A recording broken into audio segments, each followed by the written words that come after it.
Governor కోటాలో MLC పిటిషన్పై high court తీర్పిచ్చింది. Dasoju Shravan, కూర సత్యనారాయణ నియామకాన్ని పునఃపరిశీలించాలని హైకోర్టు సూచించింది. దాసోజు సత్యనారాయణ నియామకాన్ని కొట్టేసే అధికారం గవర్నర్కు లేదని హైకోర్టు స్పష్టం చేసింది. ఎమ్మెల్సీల పేర్లను మళ్లీ కేబినెట్లో ప్రతిపాదించి గవర్నర్కి పంపాలని హైకోర్టు ఆదేశించింది. డీటెయిల్స్ ధనరాజ్ అందిస్తారు. ధనరాజ్, గవర్నర్ కోటాలో ఎమ్మెల్సీ పిటిషన్పై హైకోర్టు ఏమని తీర్పిచ్చింది? Thank you Yashoda.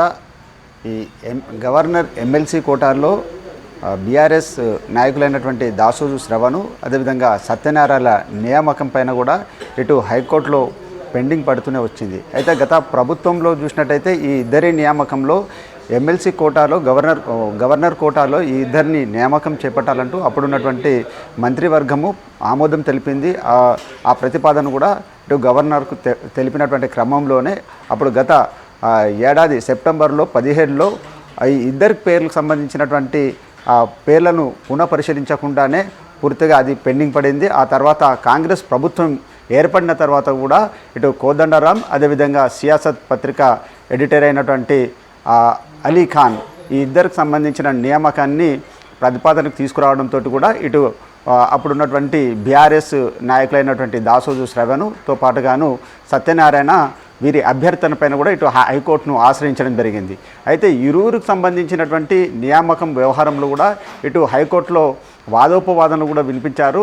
అయితే అప్పుడున్నటువంటి మంత్రిమండలి ఆమోదం తెలిపి గవర్నర్కు పేర్లను ప్రతిపాదించినటువంటి క్రమంలోనే గవర్నరు పూర్తిగా పేర్లను పునఃపరిశీలించకుండానే తమ పేర్లను పూర్తిగా పెండింగ్లో పెట్టింది. ఆ తర్వాత కాంగ్రెస్ ప్రభుత్వం ఏర్పడిన తర్వాత ఇటు అలీఖాన్ పేరుతో పాటుగాను కోదండరాం పేర్లను తెరపైకి తీసుకురావడంతో పలు అబ్జెక్షన్ కూడా వీళ్ళు కోర్టు ముందు ఉంచడం జరిగింది.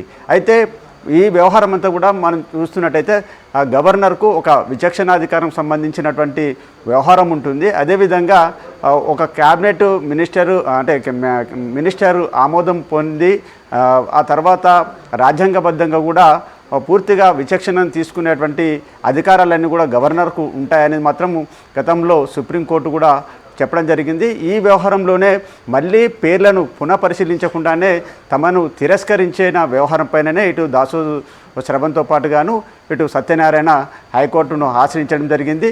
మొత్తానికి ఈ విషయాన్నంతా కూడా హైకోర్టు ముందు ఉంచినటువంటి క్రమంలోనే క్యాబినెట్ ఆమోదం పొందినటువంటి క్రమంలో మళ్ళీ వీరి ఇద్దరి పేర్లను ఇటు గవర్నర్ పునఃపరిశీలించాల్సిందిగా అంటూ ఇటు హైకోర్టు మళ్ళీ ఇటు గవర్నర్కు సూచించడం జరిగింది. మరి గవర్నరు విచక్షణాధికారం మేరకు దాసోజు శ్రవణ్ పేరుతో పాటుగాను సత్యనారాయణల పేర్లను మళ్ళీ పరిశీలించి వారికి ఉన్న అర్హతలపైన మరి వారికి గవర్నర్ కోటాలో ఎమ్మెల్సీగా అవకాశం ఇచ్చే పునఃపరిశీలన చేస్తారా, లేకుంటే దానిపైన మళ్ళీ గవర్నర్ కౌన్సిల్ను మళ్ళీ దానికి రిప్లై ఇస్తారనేది కూడా చూడాల్సినటువంటి అంశం అని చెప్పొచ్చు యశోద.